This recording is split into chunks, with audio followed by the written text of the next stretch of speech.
It's time for the Sports Blitz, the only live-streamed local sports show in Arkansas, with all the latest on the sports stories that matter to you. Well, we don't have any sunshine. We don't have a Triple Crown winner. We don't have any Tostitos in our Fiesta Bowl. No sweep in the final. We also don't have any more cramp tonight. The Miami Heat have tied up the NBA Finals. Welcome into the Sports Blitz on a Monday. Mark Freeman, Weldon Braxton, Matty Laster, and Dave Brown in the Cogswell Motors studios. Here to bring you the latest in local, state, and national sports. Got a lot of stuff to cover today. I don't think there's much more important than the NBA Finals going on right now. We've got Razorback baseball players who are taken in the Major League Baseball draft, so you got some guys with decisions to make, but on the whole, it looks like the Razorbacks are going to get a really good recruiting class to actually show up, because some of the guys who Arkansas was worried about were drafted a little later than they had originally thought, and as long as they don't get offered exorbitant amount of money in their signing bonus, then there's a shot that Arkansas is going to have a really good recruiting class.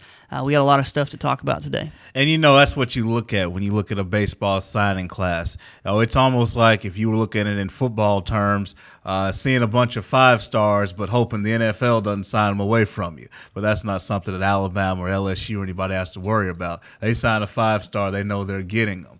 Obviously, there's another level when it comes to baseball. But you're right, a lot to get to, a lot of discussion, of course, with the NBA Finals, but also with the Triple Crown race. California Chrome coming up short, tied for fourth in the Belmont Stakes. His owner is less than disappointed. He's apologized since, but he's disappointed in some of the formatting. He's voiced his issues. There's been reaction to that that has not been all that endorsing. So that's something we'll touch on, Mark. But obviously the priority is the NBA Finals. Game 2, the San Antonio Spurs trying to go up 2-0, but LeBron James and LeBron James just wasn't having it. I was going to say in the Miami Heat, but just flat out said he was not having it. The Heat, a lot of talk about the Spurs, Mark, but the Heat now have home court. They're going back to South Beach for 2. We expected that this would be a long series. We expected, though, if you expect a long series, you expect somebody to win on the road. Right. If Miami were going to have a chance to make this a 7-game series, they were going to have to win in San Antonio. Because if not, win in San Antonio in Game 7 and that be your first win on the road, then okay, that's possible. But otherwise, San Antonio is going to win this series if they won a game in Miami. So it was a huge game for Miami to get a win, 98-96 over San Antonio in what I deemed a must-win game. I said Game 1 was a must-win. There might be a theme there going to the NBA Finals as it's the NBA Finals. This is it. Whenever a team gets to 4, it's over. So this is a must-win every night type thing. When Miami, I said they needed to come out in Game 1 with that type of attitude. They did. LeBron James goes down with cramps. They lose the game by 15 points. Game 2, they came out with the same sort of attitude, and I'm looking forward to talking about it because San Antonio and Miami have both been throwing haymakers. We talked about this on Friday. This is a great series. Last year, I forgot how last year in the series it was a team wins by 15, a team wins by 20, a team wins by 30, a team wins by 10, a team wins by 5, a team wins. It's a close game here and there, but it's really sandwiched around some beatdowns, and there haven't been in these first 2 games beatdowns. Now you can say 15 points in Game 1 was that, but LeBron James is sitting on the bench. Everybody would agree that that's not the way this Game 1 would have went. I'm not saying Miami would have won. The way San Antonio shot it, there's no telling. Now you put the best defender on the team back on the court, and maybe he keeps somebody from scoring, but can't keep all of them from scoring. So maybe San Antonio still wins that game, but I doubt it's a 15-point game. And then last night, Miami up 5 near the buzzer. San Antonio hits a 3 to make it a 2-point game. It's a close game throughout, and I think that's what we're looking at this series. I want to talk a lot about that, so we'll save that for the second segment. I'm about to sneeze. And as Mark goes, you good now? You good? Yeah, I hate it, man. I sneeze like crazy in this place. Because we were about to talk about Game 3 of the Rangers and the Kings tonight. Well, we can. I do want to get to the wire topics, and we'll save the Heat and Spurs for the second segment because I want to get to all those things. I guess the biggest thing that came out this weekend was the Saturday race for the Triple Crown, the Belmont Stakes. It's kind of like, for me, like golf, if Tiger Woods is in the final pairing or if he's in the hunt in a major, I'll turn on and watch. Right. But that is literally the only way that I'm going to watch golf. I literally do not care otherwise. Tiger Woods isn't it. Well, in horse racing, if there's not a Triple Crown to be won, I don't care. I didn't watch the Kentucky Derby, didn't watch the Preakness, didn't care. But listening to California Chrome, the lead up to the Belmont Stakes, and can he win the Triple Crown? Will this be the first time since 1978 that you see a Triple Crown winner? I'm not gonna lie to you. I was driving, so I wasn't able to watch. Yeah. I was kind of checking my phone to see if he won, and it turns out he didn't. It was a rough loss for him to fall there. You said tied for fourth in the Belmont Stakes. You can talk about the race. I want to talk about the owner and what he had to say afterward. Yeah, well, the race, I mean, when you look at the Belmont, they call it the graveyard race for a reason. That's where Triple Crown hopes go to die because it is the longest of the Triple Crown races. And so when you look at pace and how you have to run the race, it's a little bit different. A lot of horses will burn themselves out early. There's usually what we call a pace horse or the sacrificial lamb who will have the lead the first quarter to a half, and then he just burns out and finishes towards the back. So, if you're trying to contend for that Belmont Stakes race, you don't want to be the pace setter. You don't want to be out in front early. You look at what some of the Jerry Bailey, Randy Moss, the two top horse analysts on NBC, they had different takes on it. One take was, well, the Belmont was ran at a slower pace than it typically was. So perhaps Victor Espinoza, the jockey, should have taken the lead, whereas normally you wouldn't want to do that, but he believes because the pace was slower than it normally is in a Belmont, he should have tried to get that clean air because California Chrome doesn't like dirt in his face. He likes to be out in front. Then the other school of thought is, well, the pace was a little bit slower, but at the same time, it is a long race. You still run your risk of burning yourself out. So two different schools of thought. Espinoza got him to the outside, which you look at the other races, that's where he's been late to try to make his move. He just didn't have enough horsepower late to go ahead. That's right. But he did because he made his move. It's like, okay, he's in third place now. He's going to the outside. He's about to make his move and close, and he never could close, and another horse passed him. So that's pretty much how it went down. Yeah, I'm not a connoisseur by any means. I'm not an expert in horse racing, but I did hear about the dirt in his face. Doesn't like that type of thing, and I wondered if maybe he should have gotten, like you said, out in front a little earlier so he didn't have to worry about that. And then I heard some experts talk about it, and they said that when he gets the dirt in his face, it's like he gets mad at the jockey, and whenever they go to ask him to kick in and for more, he's just like, nope. You've hacked me off. You got dirt in my face. I can't lie. If I was running a race and somebody's throwing dirt up in my face, I'd probably be like, forget you too. I'm not running any harder. But yeah, it's disappointing. Obviously, California Chrome didn't seem to understand that he was racing for a Triple Crown. That's just a shock. It's like, give me my carrots. He's like, seriously, you're making me do this crap again? I got to run around in a circle for all these screaming, yelling, fat old people. With dirt in my face. Oh, gosh. Well, anyway, after the race, California Chrome's owner, what's his name? I'm going to have to look it up because I didn't know. He went on a rampage, and I don't necessarily disagree. Steve Coburn. That's right. He says he's very ashamed now of his comments, and that's just because he made an idiot of himself on national TV where he stands up there and he talks about how he feels like it. Well, he said a couple of choice words, so I'll just edit a little bit. It's the coward's way out for horses to enter this race only and not enter the Kentucky Derby and not get into the Preakness, not earn the points that it takes to get into the Kentucky Derby, which I assume is through other races that they have to accumulate points, and that he thinks it's unfair for these other horses who are fresh, which, correct me if I'm wrong here, but do horses, don't they just run for fun? Like, isn't that something they just do? Is this like any extra ordinary type thing that they're running maybe a little bit harder once a month? Like, I don't know. Is that something? I'm going to I'll just say it now. There is something, and again, I'm not a horse. I mean, I watch racing, but not to the degree of knowing all the breeding and how it goes. But I have been told that the breeds of horses now are a little bit different in terms of durability, because that was an issue I had. I was like, these horses are given the best care, nutrition, massage, and all of that, is a couple of weeks. Should you not be fresh after a couple of weeks? But they say, you can take it for what it's worth. They say, though, that rest is more important if you can get a third or a whole month off. They say that makes a difference, but it's just a little bit strange. Yeah, it's just odd to me. It's just like horses run. It's just what they do. We can go run a race that's a mile, and we won't run it near as fast, obviously. And we can do it again tomorrow or a couple days. So it seems weird to me that a couple horses weeks are way more athletic than we are. It seems, and there probably are more moving parts and more things that need to be fine tuned and that type of thing. And you never want to see. Man, I hate hearing about horse races where a horse trips or a horse has some sort of issue and they have to be taken out behind the barn after that. Man, that's just awful. Yeah. So I know you want to avoid that if you can. But I thought it was kind of, I thought he had a point with what he said about how, it's not really fair that a horse that hasn't been in the first two races gets to come in fresh to the third race and go beat the horse that's the favorite. And everybody in America said that he was the best of the best. I was looking at lines, and he was even money to win. Every expert both of us experts on Friday picked him to win it, and I heard everybody else saying, "Look, I mean, you don't even need to waste your money on anybody else. California Chrome is the guy."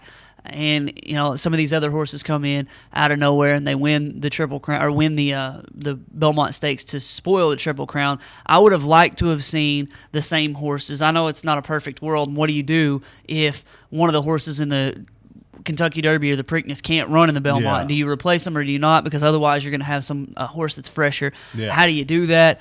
It's all about the money, and you're going to fill those spots. So I don't know how they can avoid that. But I kind of thought he had a point. Now, he didn't need to go as far as he did he was calling out mad, owners. wasn't He was these people are GD bleeps. cheaters and all this terrible stuff. But at the end of the day, I think he had a little bit of a point. He just went overboard. I think he did. I think Bob Costas put it best. There was some merit in all of what he said, but it just didn't come out right. I look at the situation, and I was right with him when I first heard. I was like, that is unfair. But I did some light research. Obviously, I'm not going to look through 100 years of horse racing, but I did go back and look at 1978. And there were horses that didn't compete in all of the Triple Crown races that ended up competing in the Belmont Stakes.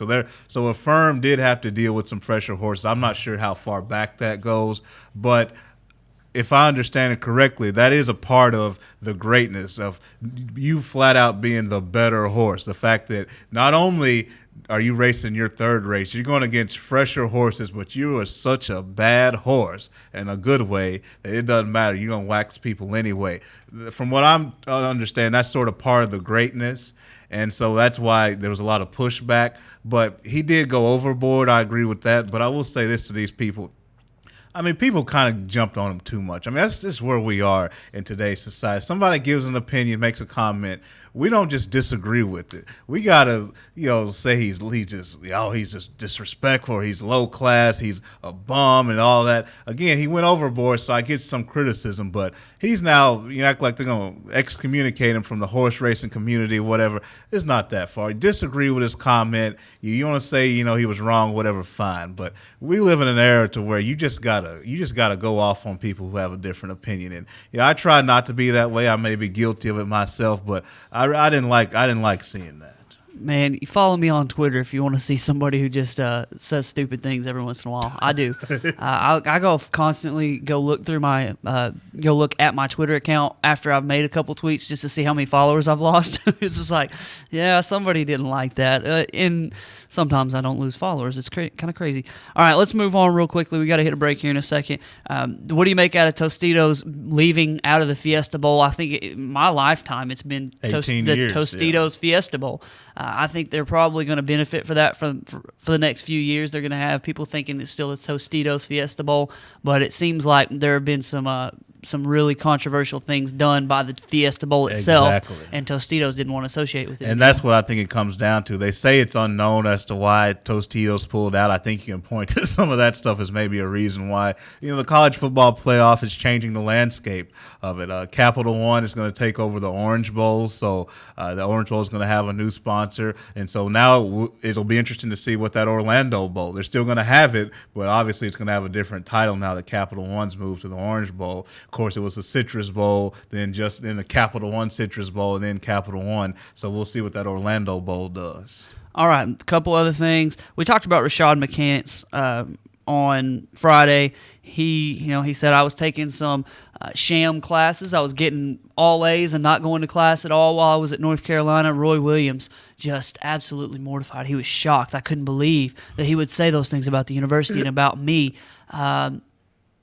Come on now. You know that everybody's doing this, and I'm not saying it's right. Yeah. I heard some folks the other day, and this is kind of laughable to me, some older folks on the radio talking about how, that couldn't happen these days. There's no way. The academic standards are so stringent, you could not possibly get bull crap. You know this crap is happening. How do you think Kentucky's got a perfect APR in basketball? You honestly think those dudes are going to class? No way. Those dudes that are one and done, I'm going to in Kentucky. I know what John Calipari's doing. He's saying, this is what we do at Kentucky. We know that these guys are going to go one and done, but I've asked them, and I've made it clear, and they've made a proclamation that they are going to go to class until they leave so that they can leave in right standing so that we can continue this tradition at Kentucky and stay all right in the APR. Those dudes ain't going to class. They're taking bird courses, as we called it on Friday, the Sister Act 2. This is one of those classes you just fly through. This is happening all over the country, and North Carolina just got busted. I honestly believe that there are probably maybe a handful of schools in the country that are not doing this. Yeah, I think Roy Williams is interesting because he's always had an interesting... such a slime ball, man. You think Roy is? Yes. Really? I don't know why. Really? But he's always had this aura of, I'm so good. I'm so, I'm this wholesome guy. I just feel like the more I see him, the more I'm like, you know what? I don't know that I trust that dude at all. Well, that's exactly it. He does have that persona of, he's the only coach in the country that may use golly jeepers in a sentence. It's like, and then you watch him on the sideline and he's GD, cussing up a SOB, storm. Everything in the world, And but he gets on the camera. It's like, well, I mean, golly gee, we just, we come out and play hard, and I mean, gee whiz, they shot the ball on us tonight, and we just didn't make no shots. Just good old Roy Williams, head coach of North Carolina, for our producer Matty. Yeah, I mean, Roy, he gives that all shucks personality, but he knows what's going on. McCants is not the most credible. We've already said that, but it's one of those things like the Donald Sterling situation. No matter who it came from or how we got the information, the point is we got it. And so, like Jose Canseco. I mean, nobody trusts Jose Canseco, but when he came out with some information and saw it had some credibility, it didn't matter that Jose Canseco is a questionable figure. Yep. I mean, it's just the information's out. We'll see where this leads because this has been bubbling over for about a year now. McCants' part wasn't in it, but as far as suspicion with their academics, African American studies, which for me personally, that's disappointing. The fact that was a sham class that they were taking part in at Carolina, but this has kind of been floating around for a while, man, so I expect something to you think about that, man. That sounds just horrible. Yeah. African American studies, and who you think's taking most of these classes? Yeah, that's just that seems to me that it's I don't know. I'll just formulate some more thoughts on that before I just let my mouth overload my rear end with what I'm about to say. A couple other things. The Ed O'Bannon trial. Now, understand this is not Ed O'Bannon that's trying this case. He's just the name and face. As the NCAA is going up against former players for being paid for their likeness and that type of thing. EA Sports, they stopped putting out the NCAA football game and their NCAA sports games. They're paying out $20 million. So that's just kind of the precursor to what you're going to see from this Ed O'Bannon case. Also, John Calipari signed that big deal with the Kentucky Wildcats. Comes out now that he was in serious deep talks with the Cleveland Cavaliers for another. It was a huge deal. I think it wasn't quite what he was getting at Kentucky, obviously because he stayed at Kentucky, but he was getting offered some big money. And then apparently now they're still in talks with Billy Donovan, but sources close to the situation sort of thing says that Billy Donovan is probably too entrenched at Florida to go anywhere. Yeah, I think this Cleveland job, it's going to get some college coaches here just because there's some young talent and asset. Now, Anthony Bennett looks like that's just going to crash and burn. It's just 1 year, so we'll see. But it looks like that was a bad pick. But still with Kyrie Irving, obviously you want to know his long-term situation. Waiters, Thompson, it's not like it's one of those jobs where they're bad and they have no young assets or draft picks. Cleveland, they have, they weren't that bad this year. They were fighting for the 8th seed at one point. And they do have some young assets and some things that as a college coach, you want to make this jump you make and work with. But in the end, Calipari gets the deal done with Kentucky. It's a lot of money, but as I said on Friday, as much as there's a lot to not like about Cal, he does so much as far as beyond basketball. And whether it's legitimate or not, the impact that it has on the school is undeniable. And I think that's what got him the contract. Billy Donovan, obviously he went to the Magic press conference, and since then he's been rumored. I don't see him going anywhere soon. No, he's probably going to be stuck there for a while, and John Calipari's making a lot of money for a lot of rubber chicken dinners, man. It's one of those Jimmy Dykes type things. Jimmy Dykes, half his contract comes from going to Razorback Club meetings all over the state and just giving this positive spin, and who better to do that for the University of Arkansas than Jimmy Dykes. Don't tell Tara Vanderveer about that. Yeah, she might get mad. Because if he were a woman, it would be great. John Calipari is going to do that for the University of Kentucky, and he's going to get paid very, very well to do it. All right, before we get out of here, we've got, 10 words on the World Cup. It's beginning Thursday. We literally couldn't care I couldn't care any less, but I'm just going to go ahead and get on record with the winner. I will be honest with you, I had to Google who was even in the World Cup. Now, I knew some of the teams that were in it, some of the countries. You give me a list of 100 countries, I can pick out a few of them, right? But do you know their soccer pedigree, though? Soccer, no. See, I know. I asked my wife for something about a country the other day. I said, name a country, blah, blah, blah, blah, and she said Africa. I was just like, really? Your wife? Yeah. She's really, really smart. She was an accountant. She's a teacher at the high school, but she teaches business. So she doesn't teach geography. She's gonna kill me dead. All right, World Cup favorite. Who we got winning it? I'm getting on the record right now. Everybody on this here Bleacher Report that I was just reading a minute ago had favored the home country, Brazil. Yeah. I don't think so. There's going to be so much pressure on Brazil to win this World Cup that they're just going to wilt under the pressure. I'm going with Germany. Oh, I was listening to you. I was listening to your analysis. I was entrenched here. I can tell you that there are some white folks on Germany's team. Oh, well, know what? Back to you, Bob. Hey, I can't tell you who's going to win the World Cup, so I'm going to just revert back to what I do in sports. I'm just going to pick the best player and go with Argentina. They got Messi. Messi's the best player. I'm just going to pick the best player. Well, speaking of the best player, LeBron James was that last night, as he is every night. And we'll hit the NBA. I like it. He teed me up for that one. We just knocked it out of the park. LeBron James, NBA Finals, coming up right after this break. Maddie's not playing the music, but we know we're going to a break right now. So we'll be back right after this to talk about a 1-1 NBA Finals.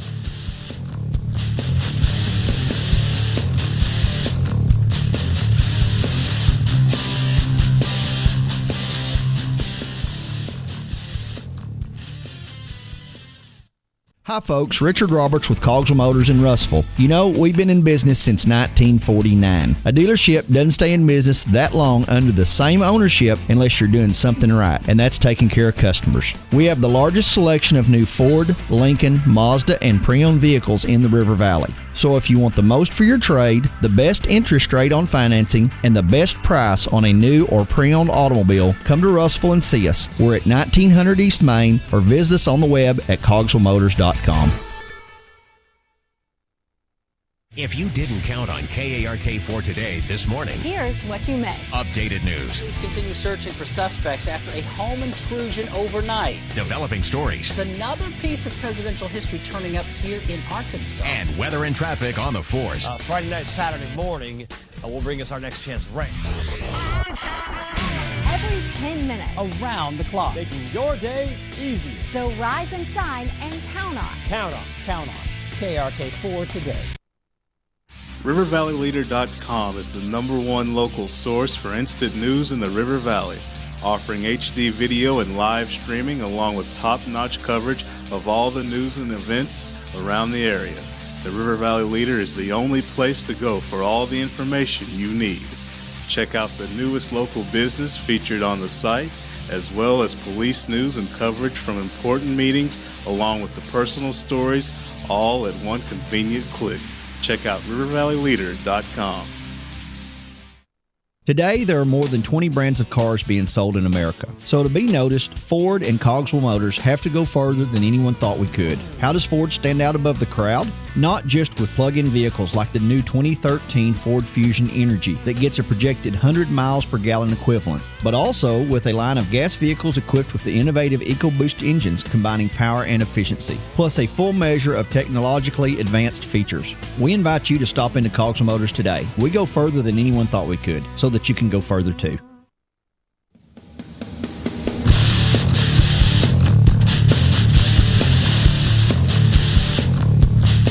"35 points, 10 rebounds, 3 assists, 2 steals from LeBron James as the Miami Heat overcame the juggernaut that is the San Antonio Spurs to win 98-96. Sorry, Maddie, I sent you a text last night about the game, and he was watching it on DVR.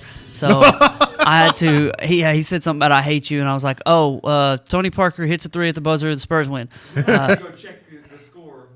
Yes, because I couldn't live with it. Now. You couldn't.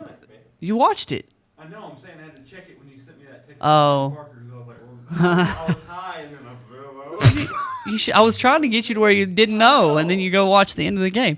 Mark Freeman, Weldon Braxton, Maddie Lassiter in the Cogswell Motors studios. Time to talk about the NBA Finals. It's one game apiece heading back to Miami. The Heat got what they wanted, which is a split in San Antonio. Means they've got home court advantage because they've got games 3 and 4 at home. Then they go back to Miami for game 6, and that, unless they get beat all 3 games remaining, is almost a guarantee that they'll be back in Miami for game 6. It was a huge turnaround from game 1, at least at the end of game 1, where San Antonio ran off and hid. LeBron James was able to overcome his cramps, and apparently he did some yoga on the morning of the game. He did some extra hydration and things like that, and he was able to play very well. We pretty much got what we expected from LeBron last night. Yeah, LeBron was sensational last night. He got into such a great shooting rhythm. And we've talked about, well, LeBron, obviously people want to play off him. They want to make him take those jump shots. From a percentage standpoint, I mean, you can't really fault San Antonio. You made LeBron shoot jump shots. He was just hitting them. And there were hands in his face when he hit some of them. Some lower percentage mid-range shots that he was just going down. And obviously what he can do in the paint, it was unquestionable. And when he hits jump shots, too, it makes your defense react, and he started finding open shooters. That's when Miami is at their best. And San Antonio has nothing for that LeBron James. No, when he's hitting jump shots, like you said, they want to go under screens and things like that. When LeBron goes 3 for 3 from the three-point line, there ain't much you can do about it. He was plus 11 last night. They won by 2. So you've got to assume that when he was on the court, things were going pretty well. He was even in game 1. It was a tight game when he left. They lost by 15. So LeBron James, what I've said, and I said this last night, I don't think that the people who are saying, oh, it's over, Heat are going to win. And Brad Caldwell, I know what you're freaking doing, man. Former co-host of the Sports Blitz. He's the Heat are going to win. It's just over. You're pulling a skip. San Antonio has no chance.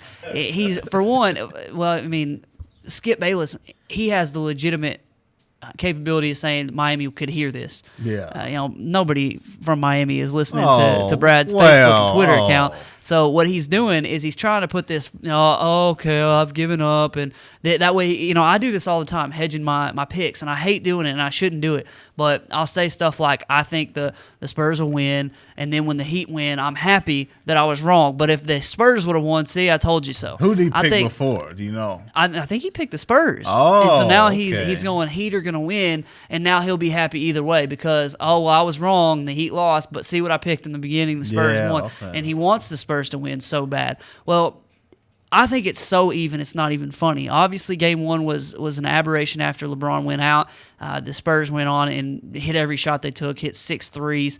It was just ridiculous in the last 6-7 minutes of that game, what they did to Miami.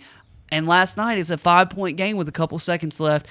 It was a couple missed free throws 4 missed free throws for San Antonio, a big 3 for Chris Bosh.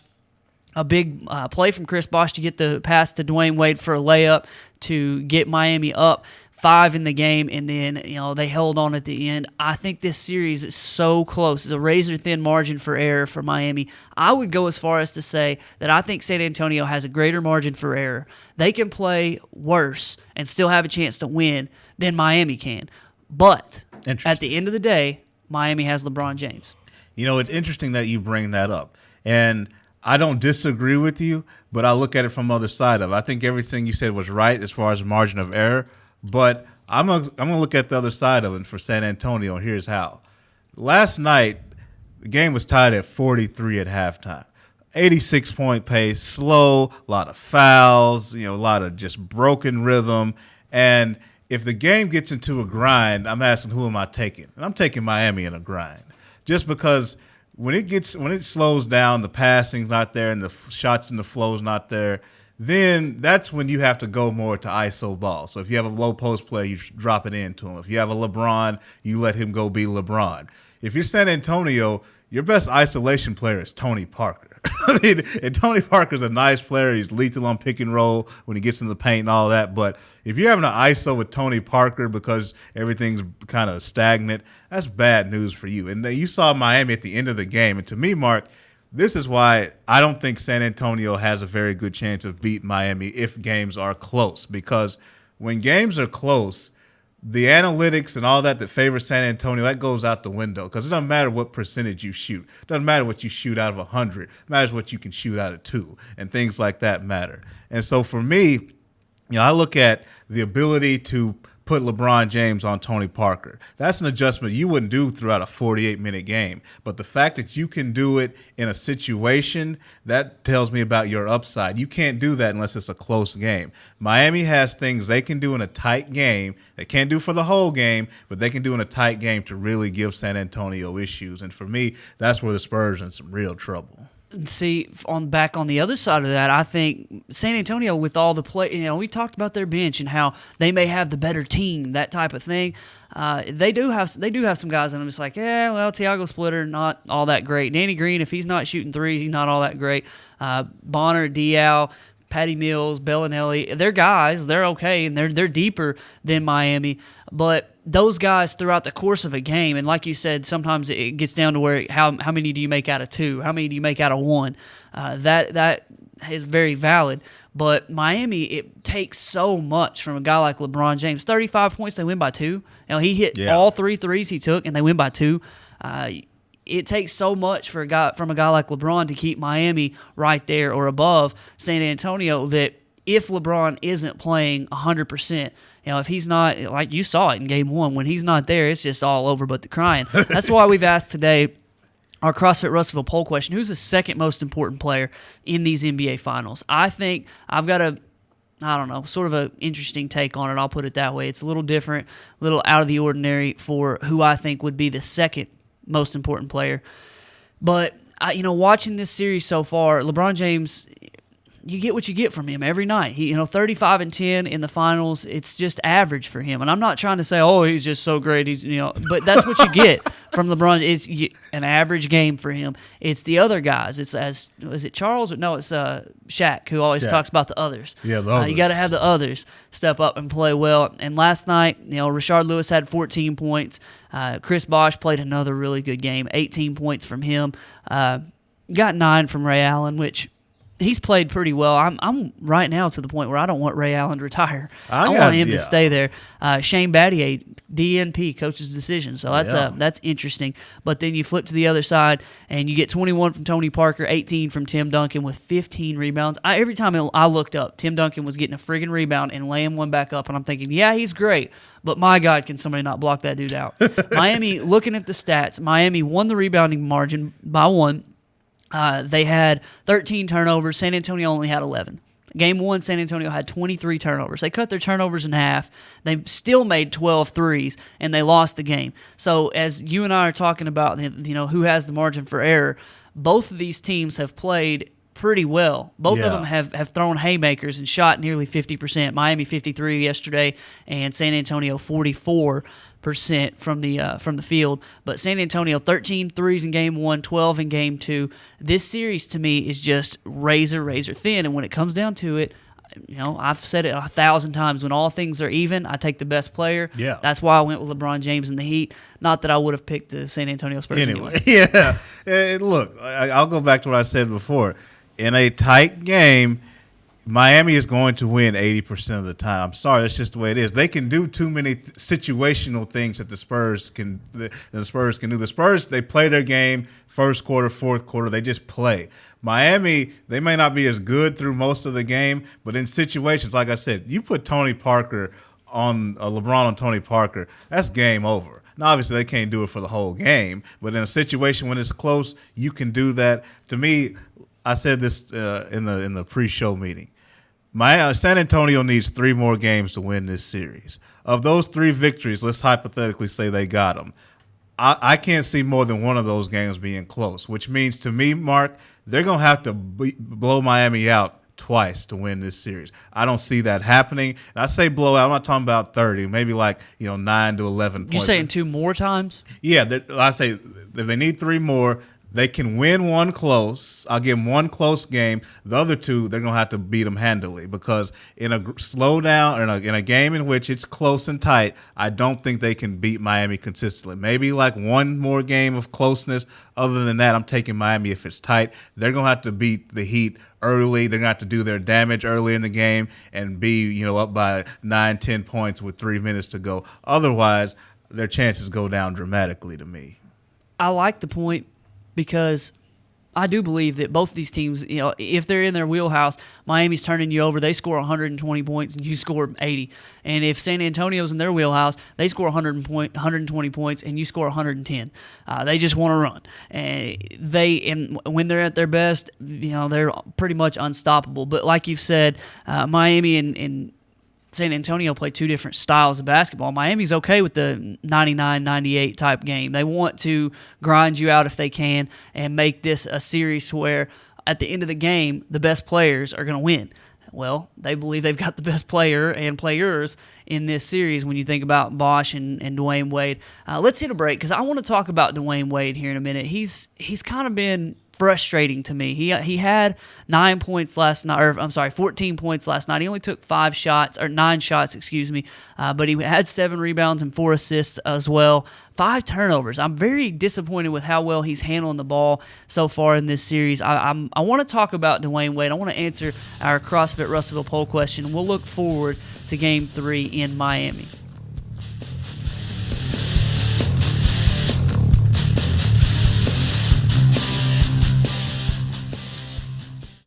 Hi folks, Richard Roberts with Cogswell Motors in Russellville. We've been in business since 1949. A dealership doesn't stay in business that long under the same ownership unless you're doing something right, and that's taking care of customers. We have the largest selection of new Ford, Lincoln, Mazda, and pre-owned vehicles in the River Valley. So if you want the most for your trade, the best interest rate on financing, and the best price on a new or pre-owned automobile, come to Russellville and see us. We're at 1900 East Main, or visit us on the web at cogswellmotors.com. If you didn't count on KARK4 today this morning, Here's what you missed. update news, Police continue searching for suspects after a home intrusion overnight. developing stories, There's another piece of presidential history turning up here in Arkansas. and weather and traffic on the force. Friday night, Saturday morning will bring us our next chance rain. Every 10 minutes. Around the clock. Making your day easier. So rise and shine and count on. Count on. KRK4 today. RiverValleyLeader.com is the #1 local source for instant news in the River Valley, offering HD video and live streaming along with top-notch coverage of all the news and events around the area. The River Valley Leader is the only place to go for all the information you need. Check out the newest local business featured on the site, as well as police news and coverage from important meetings, along with the personal stories, all at one convenient click. Check out RiverValleyLeader.com. Today, there are more than 20 brands of cars being sold in America. So to be noticed, Ford and Cogswell Motors have to go further than anyone thought we could. How does Ford stand out above the crowd? Not just with plug-in vehicles like the new 2013 Ford Fusion Energy that gets a projected 100 miles per gallon equivalent, but also with a line of gas vehicles equipped with the innovative EcoBoost engines combining power and efficiency, plus a full measure of technologically advanced features. We invite you to stop into Cogswell Motors today. We go further than anyone thought we could, so that you can go further too.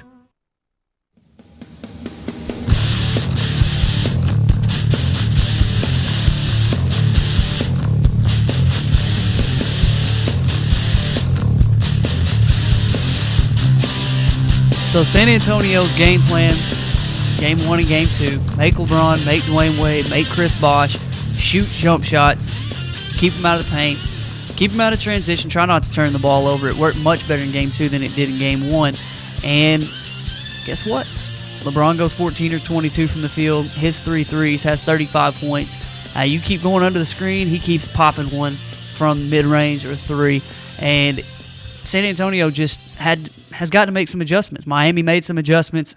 It appeared in this game, especially with the rotation and with when LeBron went out, instead of playing the whole first quarter and then coming back in about 6 minutes left in the second quarter after a little breather. He took a little bit of breather in the first quarter, took a little bit of breather in the second quarter, took another in the third, and then a little bit in the fourth to try to have him a little bit more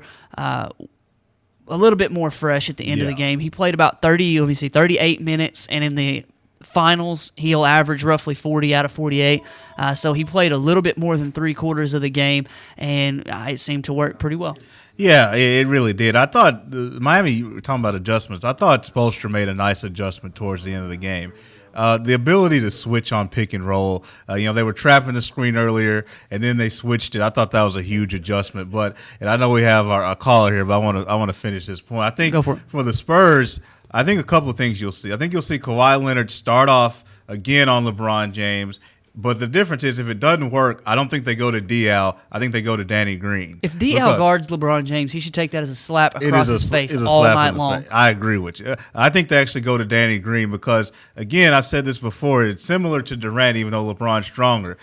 The most success against the LeBron or Durant, or really these guys, is you got to get underneath them. I've never been in favor of the Kawhi Leonard, Paul George matching their length. No, I don't think you can win that game with LeBron. I think the Danny Greens that will press full court almost with Danny Green to get underneath LeBron, make him think twice about putting the ball on the floor. Those are the types of guys who have had a degree of success. The guys who get underneath them, they're like gnats and they're annoying. Obviously, you want to make LeBron post you up. Because what's going to happen, what I don't want to see happen if you're the Spurs, is to keep the same defense but then try to bring a lot of help. Let Danny Green be a pest. If he starts to post Danny Green, which he probably will, make him beat you with your back to the basket. I think at some point we'll see more Danny Green on LeBron James in Game 3. Well, I would keep, if I were San Antonio, I would probably keep Danny Green off of him. Obviously, they want to keep Kawhi Leonard on him as much as they possibly can because they need Danny Green to hit shots. They need guys to space the floor and keep, get the floor a little more open for Tony Parker. They like to be able to put Boris Diaw on him and say, all right, well, we're going to back up. We're going to keep you out of the paint. Shoot it.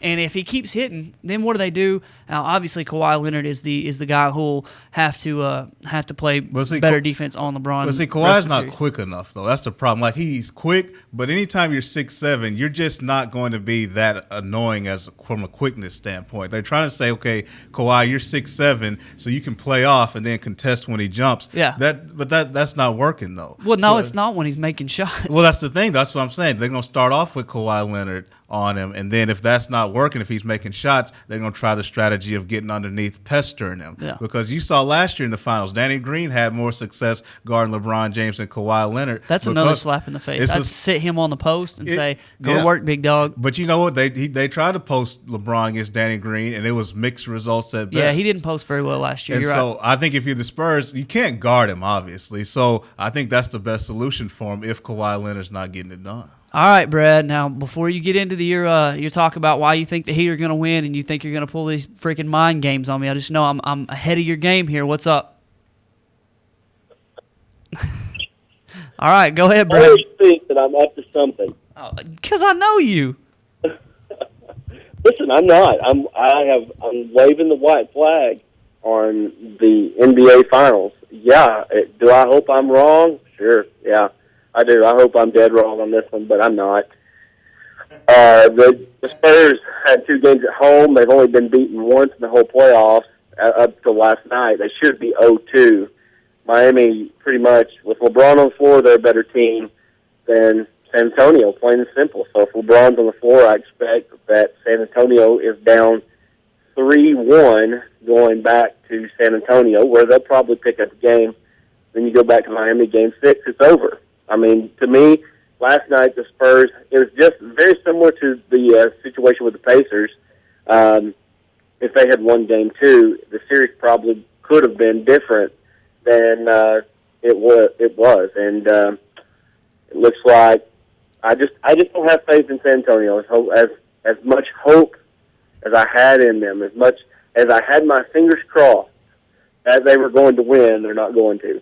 Look, San Antonio's a good team. This, like I said earlier, this is a razor-thin margin. But my question, and all right, I don't believe you, but I will take your word for this, and I'll ask you this question. What about, and now 3-4 years ago, this would absolutely not have happened. You would have said, LeBron will find a way to screw this up, that, I don't trust him to do that. What has changed your mind on LeBron James? Well, number one, my mind has not necessarily changed on him. I guess in a way, yeah, he's matured in some ways that make me know that he's a better winner than he was.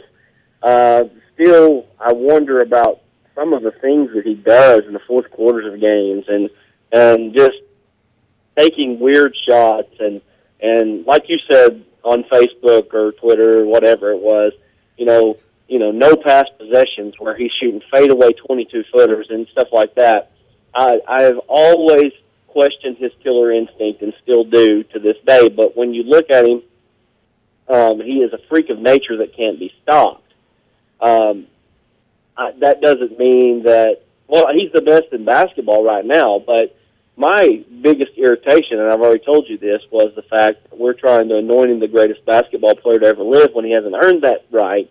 Even if he wins this year, he hasn't earned that right because the pinnacle is that high. I mean, like I said to you this weekend, you're talking about a Muhammad Ali, a Babe Ruth type of figure in the sport of basketball. I go back to the Sports Century right before the 2000s, where they vote on the 50 greatest sports figures of all time, and Michael Jordan comes in number 1 over Muhammad Ali, over Babe Ruth. Those were the top 3 right there. So you're talking about a guy that transcended the game. LeBron is going to go down as one of the greatest to ever play. I just think the top of that mountain, the pinnacle of that mountain, may be too much to get to. There's just a lot of he's still got a ways to go, in my opinion, to get there. We talk about his career right now versus a Kobe Bryant. And I said this morning I felt like he was short even of Kobe Bryant as it was today. Is he going to pass him? Most likely, yeah, he will.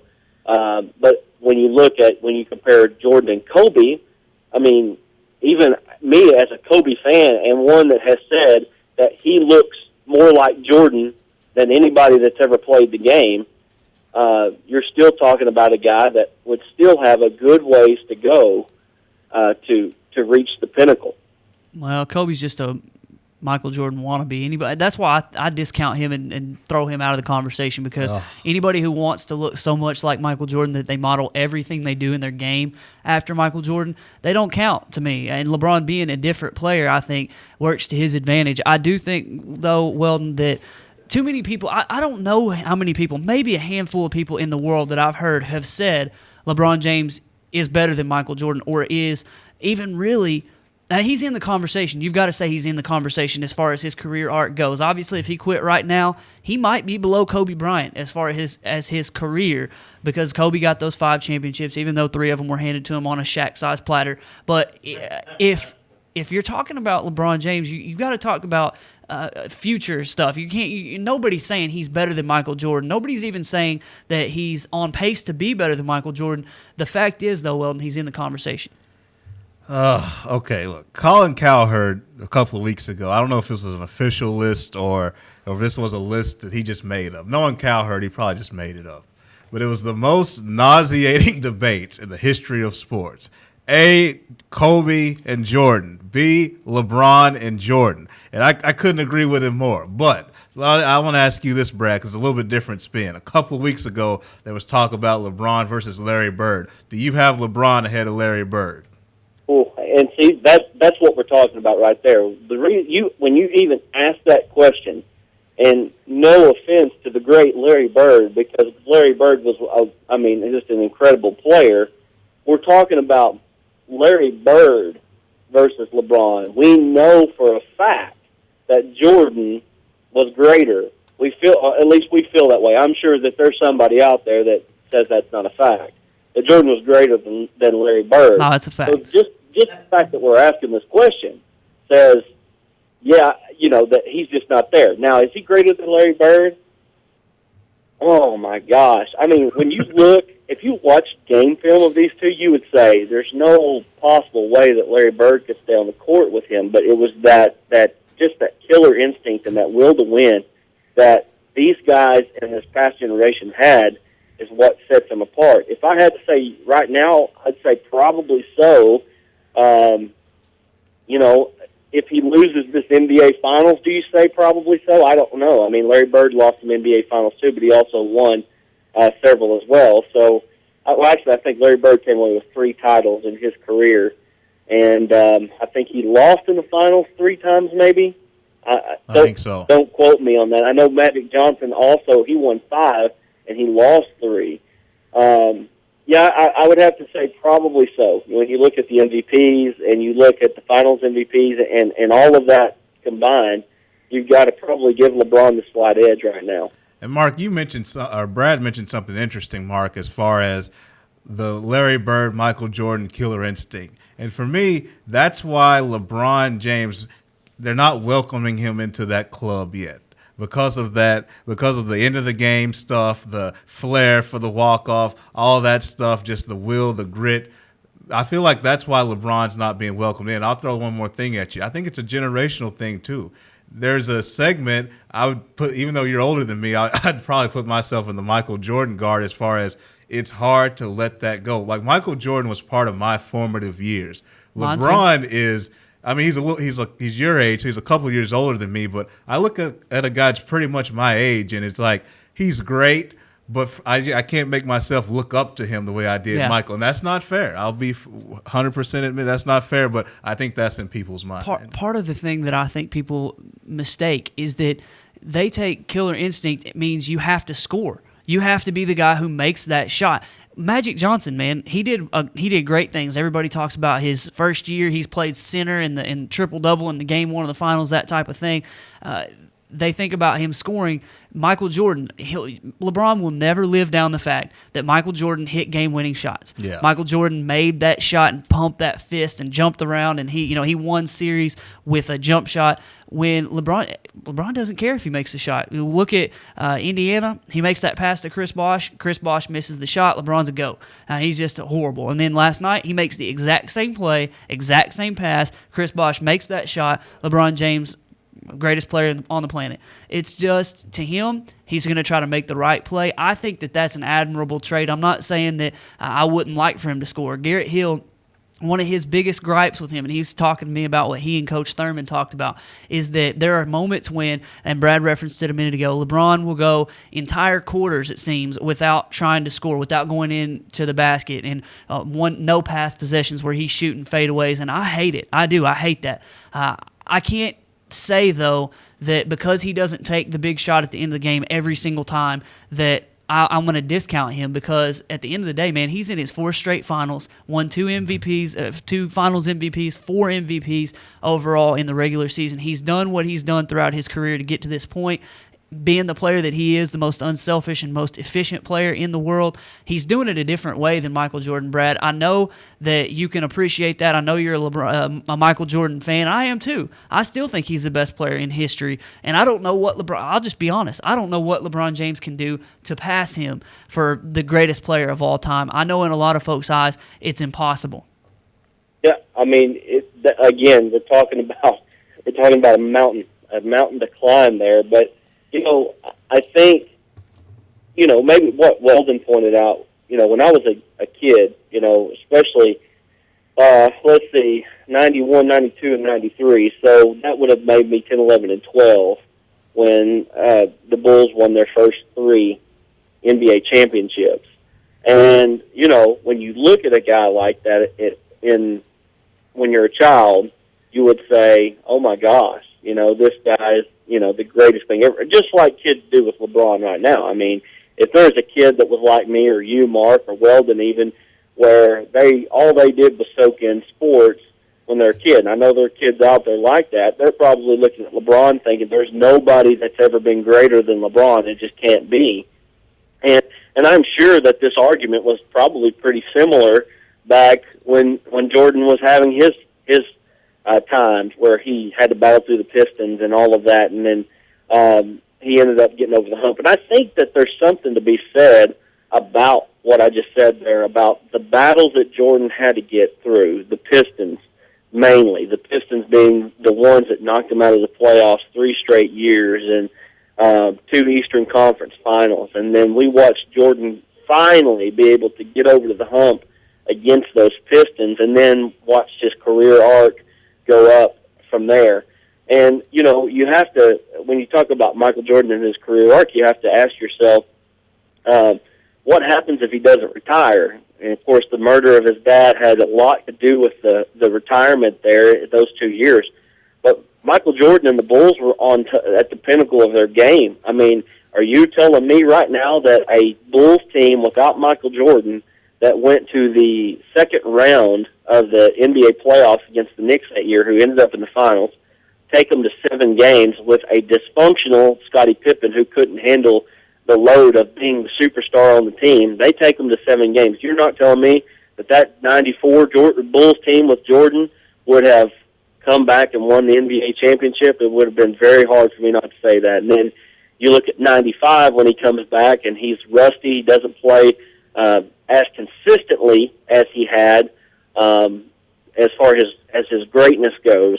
In 95, they get beat by the Orlando Magic, and the Magic go in and get swept by the Rockets. It would be hard for me to believe that the 95 Bulls wouldn't have turned around and won. Of course, all of that being said, we have no idea, because by the time 96 rolled around, the team was constructed completely differently than it was the 91, 92, and 93 run that they had.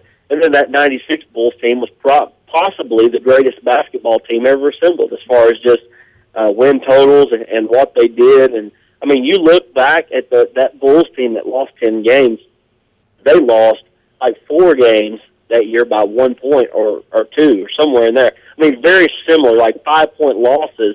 You're talking about a team that could have been, instead of 72-10, could have been something like 76-6. With a few more wins here that they could have easily stolen. In fact, I want to say they lost the last 2 ball games of that year, so they were 72-8 going into the last 2 ball games, and then they turn around the next year and win 69 games. So, I mean, just when you look at that, that is a very, very tough mountain to climb. That's just, I mean, you talk about regular season wins, you're talking about MVPs, you're talking about finals MVPs, you're talking about a guy that was undefeated in the NBA Finals, and then you have the folklore, I think, that even possibly adds to that. The questions that I'm asking you, could he have won in 94? Could he have won in 95? Would they have won 8 in a row? I mean, there's a lot of people out there that believe that the Bulls were on pace and would have won 8 in a row. We don't know. Yeah. I mean, Phil Jackson has never been able to get that 4th in a row. He's never been able to get that 1. So who knows? I mean, would the will to win have been there? Would Jordan have stayed around long enough to win 8 in a row? I don't know.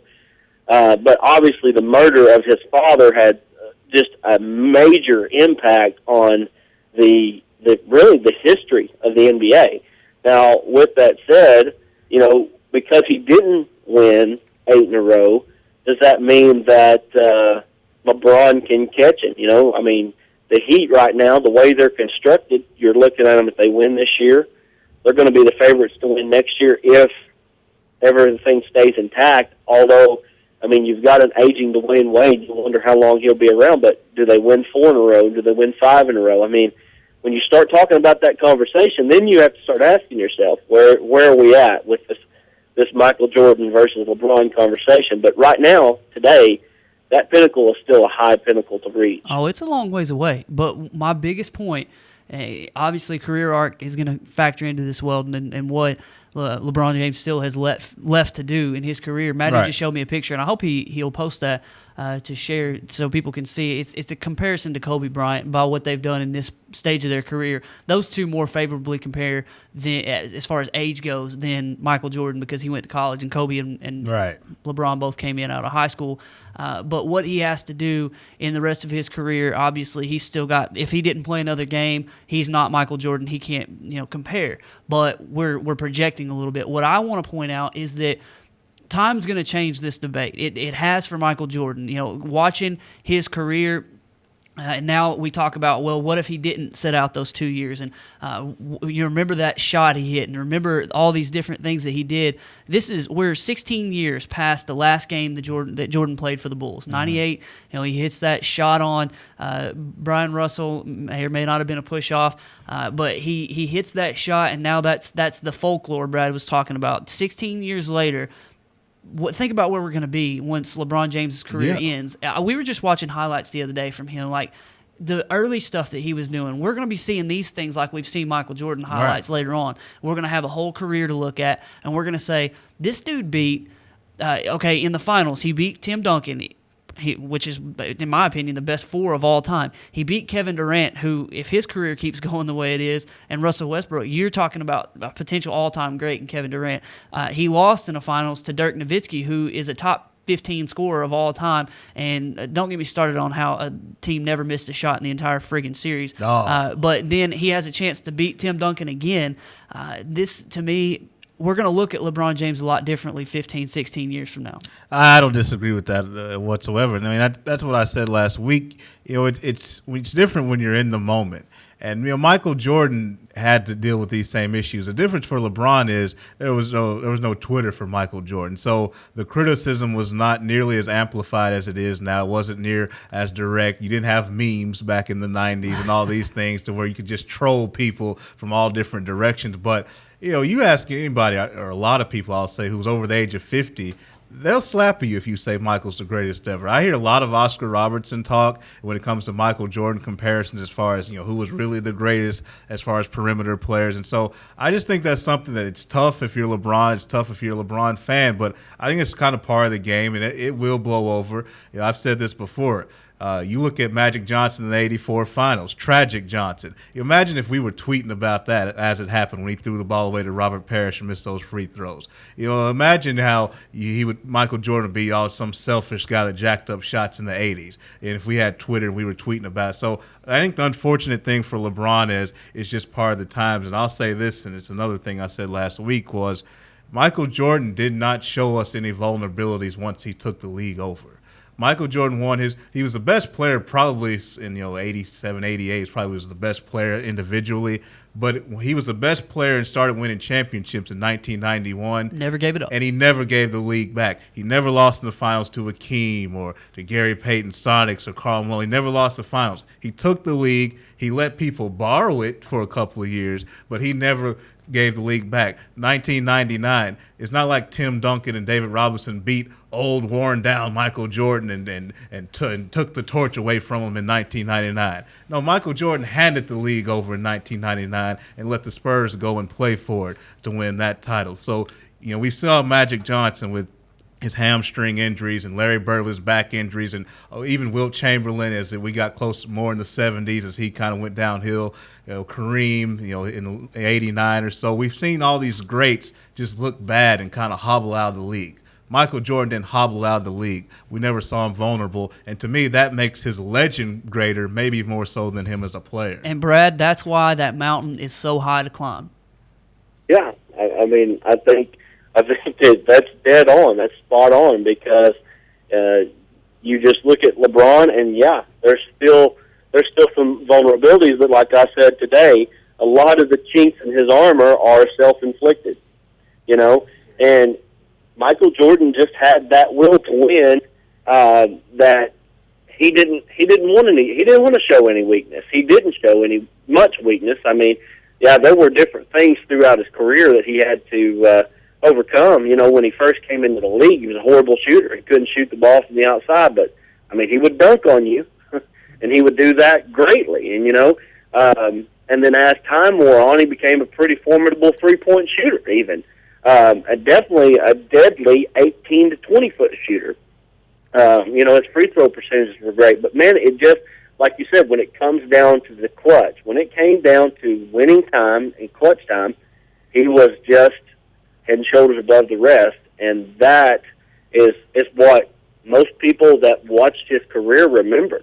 And then when you watch him like I did, and I mean, if there was a game on, I remember having the old, and they still have it on, the WGN channel, and they played Chicago Bulls games, and I mean, you would get almost every Chicago Bulls game in your home as a kid in Arkansas. I mean, I'm living in flipping Arkansas at the time, literally flipping Arkansas, and I'm getting WGN Chicago Bulls basketball games. That's actually where I remember starting to watch them. And then, of course, the national game that would be on Saturdays or Sundays or whatever it was. So you're getting to watch all these Chicago Bulls games throughout time, and you're watching this career blossom and just all of the things he did, all the greatness and all of the acrobatics he did. But when you watched him, the eye test that I see, at least as long as what I can watch,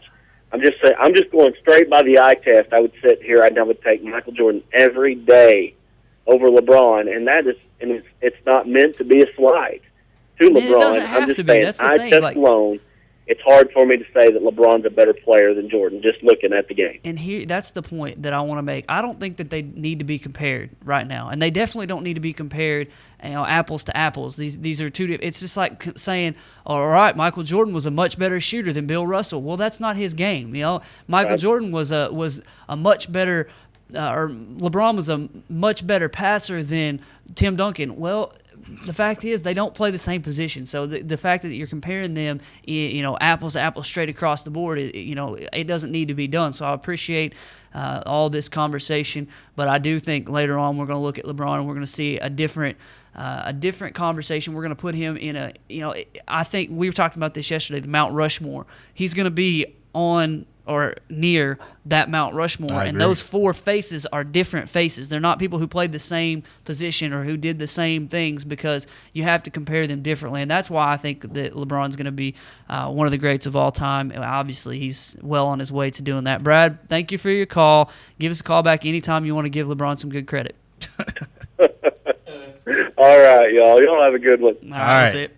Well, I think it's an interesting point as we close out to I think LeBron's position is another part of the puzzle. Who do you compare? I told you I compare him to Shaq. Now, I'm the only person who I've heard say that, but to me, I look at him like I look at Shaq. Some people look at him like Jordan, and he's not going to compare favorably to Jordan in some areas. He's not going to compare favorably to Shaq in some other areas. He's going to be better than them in some areas. So the fact that he's Magic Johnson, but he scores better than Magic. So he's just a lot of different things that we haven't seen. I would go more Magic, or if I were more well-versed on who was actually in the league back then and the way, Oscar Robertson got to his stats, I might put him that way, because he averaged a triple-double for a year. Yeah. Now, I know that there were like 8 teams back then, and all the talent was pulled up on 3 teams. They had the Lakers, the Celtics, and then on his team, the Bucks, he had Kareem. And what else, Mark, back then? They were a bunch of white dudes running around out there, okay? He was dominating some white dudes.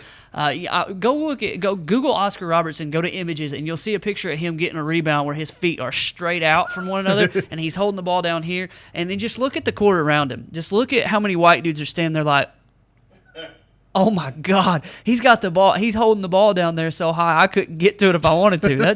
That's kind of the way Oscar Robertson played the game. He was incredible, and I think LeBron he's going to be sort of mentioned in that same vein. I don't know that he'll ever able to pass Michael Jordan because of the, like Brad mentioned, all the stuff around Michael Jordan, the legend that was. Well, he never lost the finals. He never would have. Well, I don't know, because he lost passion for the game, and if that next year he had come back and he hadn't had the passion for the game, maybe they do lose. Maybe that year afterward, they lost to the Orlando Magic in that playoff series. He had just scored 55 against the Knicks a couple weeks before. He was no scrub, and they got swept by the Orlando Magic. So what's the excuse? He was inconsistent. Okay, well, so he lost. It happened. He didn't get to the NBA Finals and lose. He didn't even get there. So I don't. And then they come back the next year, 72-10. He was the same guy, a year older. What do you want me to give you a pass for that? But you know how legends work, though. Yeah. Like a legend is something where you're gonna pull out the great, you're gonna dial back the back. And with Magic Johnson, even LeBron, those finals are gonna stick out with people. The fact, they lost finals, and Michael never lost a final. Like, you're breaking it down, but when you tell the story of the NBA, just kind of the high points, that's not going to be included. I would say this, though. It would have been different if Shaq had have stayed in Orlando and he and Penny had tried to take things over in that East in the 90s. That may have been a different story, too. And that Shaq Penny team was so loaded with Nick Anderson and Dennis Scott, and they had some perfect. They were basically built like this. Horace Grant, like the great teams now. They put the team around their stars, and then they, I love the NBA, man. I could talk NBA all day. We've run out of time. We got to look real quickly. The Razorbacks who were drafted in the Major League Baseball draft. You've got 6 players who were drafted. Brian Anderson, 76th overall to Miami. Chris Oliver, 112 overall to Philadelphia. Jalen Beeks, 374 overall to Boston.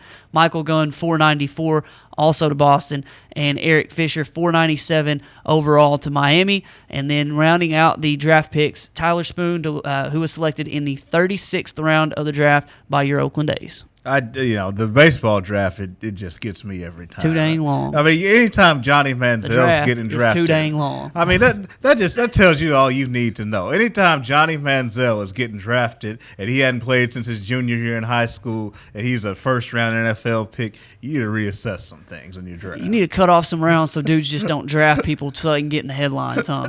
That's all they did. Well, we ain't going to do anything with this pick anyway. Might as well draft Michael Jordan just to see, Yeah, I might hear my name. I need to check and see if they drafted me. One year, when the NBA was it was the last year that they were going to allow high school draft picks, and then they were going to go to the 1-on-1. I happened to be a senior in high school. Me and one of my friends were talking about putting our names in the draft just to go to the newspaper and say, hey, we're going to enter our names in the NBA draft just to see baseball. If anything. You might have had a chance in baseball. All right, we've went over, and I don't even care. If you turned us off, you missed some good stuff. If you're turning us back on right now, no, yeah, you hear us right now because you turned it back on, of course. Well, we'll have this. We'll cut out this LeBron James, Michael Jordan talk, and we'll put that a little aside there because I like that conversation.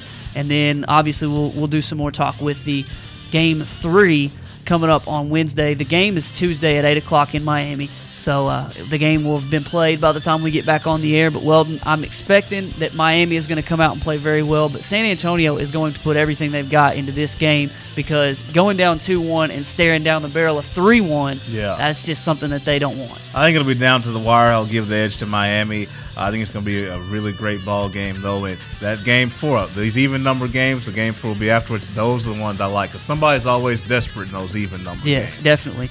I think what you're going to have to see is one team beat the other one by double digits because San Antonio, like you said, they're going to want to come out and blitz Miami and take care of that home crowd real quick because if it comes down to it, Miami's going to try to turn them over, score a bunch of points real quick, and get this game over with. And if San Antonio can hang, maybe they can pull out one of those close wins you were saying that they need. It's a desperate situation for both teams. That's why I love the NBA Finals. It's win or go home.